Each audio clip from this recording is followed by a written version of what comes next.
রাজধানীর একটি 5 তারকা হোটেলে আয়োজিত ঢাকা ফ্যাশন ডে 2024-এর আয়োজন করা হয়। সেখানেই নাটক ও সিনেমার নায়িকাদের নিয়ে র্যাম্পে হাঁটেন Shakib Khan. Ramp show stopper হিসেবে হাজির হন শাকিব। তার সঙ্গে হাঁটতে দেখা যায় পরিমণি, বিদ্যা সিনহা মিম, পূজা চেরি, সাবিলা নূর ও তানজিন তিশা সহ বেশ কয়েকজন র্যাম্প মডেলকে। তবে শাকিবকে সঙ্গে নিয়ে হাঁটতে পারা কিংবা একসঙ্গে একটু সময় কাটানো যেন নায়িকাদের জন্য বহুল আকাঙ্ক্ষিত। তবে এসব নায়িকাদের ভিড়ে ছিলেন না শাকিব খানের সাবেক স্ত্রী অপু বিশ্বাস, ছিলেন না সাবেক হয়ে যাওয়া দ্বিতীয় স্ত্রী শবনম বুবলিও।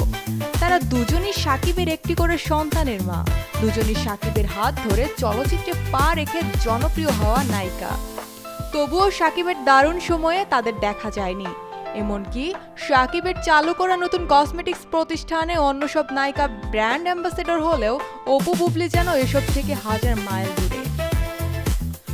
অবশ্য শাকিব খান বরাবরই বলে এসছেন দুজনের কারোর সঙ্গেই সম্পর্ক নেই, শুধুমাত্র সন্তানদের জন্য যতটুকু রাখা দরকার ততটুকুই আছে। অবশ্যই দুই স্ত্রীর পাল্টাপাল্টি দাবি শাকিবের সঙ্গে তাদের সম্পর্ক খুব ভালো, কিন্তু শাকিব খান নানা সাক্ষাৎকারে সেসব অস্বীকার করেছেন। তবুও অনেকের প্রত্যাশা ছিল শাকিবকে ঘিরে যে আয়োজন, সেখানে নায়িকা হিসেবে অপু বা বুবলি থাকলে